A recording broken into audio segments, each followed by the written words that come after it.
O Ministério Público Federal do Rio Grande do Sul pediu ao Tribunal Regional Federal da 4ª Região para anular a condenação do ex-presidente Lula no caso do sítio de Atibaia. O procurador Maurício Gotardo Gerum pediu que a ação contra o petista volte à fase de alegações finais na primeira instância. A solicitação se baseou na decisão do Supremo Tribunal Federal de que réus delatados devem fazer suas alegações finais depois dos delatores. Segundo Gerum, a sentença de Lula deve ser anulada tanto para salvaguardar a coerência do sistema jurídico quanto para evitar futuras alegações de nulidade. Em agosto, a segunda turma do STF revogou a condenação do ex-presidente da Petrobras, Aldemir Bendini, baseada nesse argumento. Na próxima quarta-feira, dia 30, o TRF4 deve então analisar se a ação deve voltar à primeira instância. Na mesma sessão, também será analisado um recurso da defesa do petista que pede que o processo retorne para a primeira instância com base no mesmo entendimento do STF sobre as alegações de delatados e de delatores. Fala, Constantino. Olha, o que me chama a atenção nesse caso, voltar só para a fase das considerações finais ali, é um truque, né, para ganhar tempo e tentar anular a sentença com base nesse detalhe técnico, né, que a gente já discutiu muito aqui no programa. Mas o que realmente chama a minha atenção nesse caso todo é como os poderosos multimilionários nesse país conseguem aproveitar cada mínima brecha da lei e com um exército de advogados que cobram uma fortuna para defendê-los, e conseguem com isso tentar procrastinar o máximo possível a pena, às vezes fugir de qualquer punição e tudo mais, coisas inalcançáveis para o reles mortal, né? Para aquele trabalhador, muitas vezes eleitor do PT, né? Enganado, iludido, porque está aí o Lula mostrando de qual time ele faz parte. Lula, eu acho que não existe personagem na história brasileira que teve mais ampla defesa e direito aos melhores advogados, pelo menos os mais caros e influentes, que não necessariamente é a mesma coisa, conseguindo acesso, muitas vezes imediato, pautando plenário, decisões de plenário do Supremo e coisas do tipo. Não tem personagem na história do Brasil que teve mais regalias e privilégios na questão de lidar com a justiça do que esse senhor poderoso, multimilionário, e que se vende como defensor dos pobres de forma absolutamente hipócrita. Você, Josias?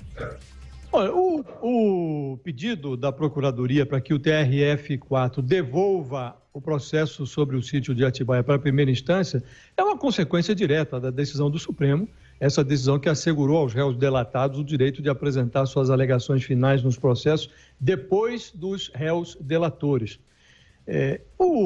A Procuradoria tenta ganhar tempo, embora o Tribunal não tenha dimensionado a extensão dessa sua decisão, a Procuradoria está se antecipando.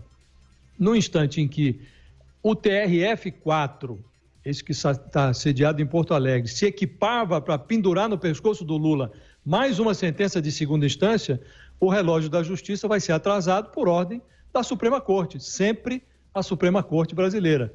E já que a defesa do Lula prefere se agarrar em hipotéticos erros processuais, em vez de refutar os fatos, eu acho que vale a pena a gente recordar o que há nesse processo. O caso do sítio de Atibaia é muito parecido com o processo do triplex, que levou o Lula para a cadeia. Com uma diferença, o apartamento do Guarujá, o Lula desistiu de comprar formalmente depois que virou escândalo.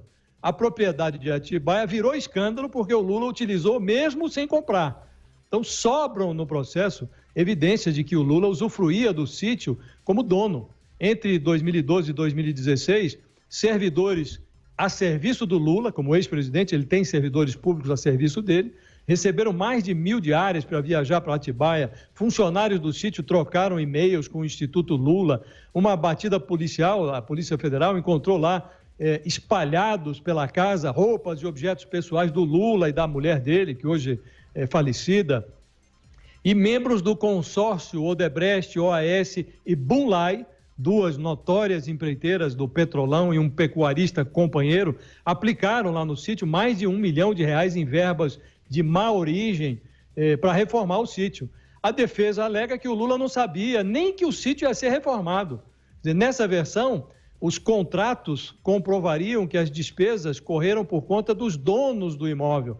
Só que um dos donos, Fernando Bittar, filho de um companheiro do Lula, Jacó Bittar, prestou lá um depoimento na 13ª Vara de Curitiba, e ele disse que ele não gastou um mísero tostão na obra do sítio. Quer dizer, diante de um caso assim, é preciso proclamar o seguinte: não é que o crime não compensa, é que quando compensa, ele muda de nome, ele passa a se chamar falha processual.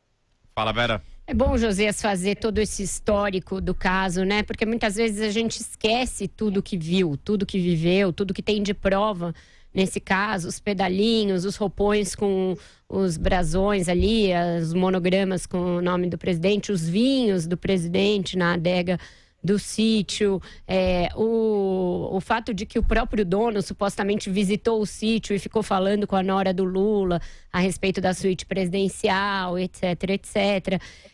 Então, é bom fazer todo o histórico para que se tenha a noção de que ninguém tá louco, que o Sérgio Moro e a Força Tarefa não inventaram nada, né? Que as coisas existem, que elas têm concretude, que o arquiteto que participou da obra falou, que os donos das lojas das regiões falaram, quem pagava material de construção, que as empreiteiras falaram, enfim, tudo isso é prova, gente, nada disso é narrativa, tudo isso parado em documento e etc.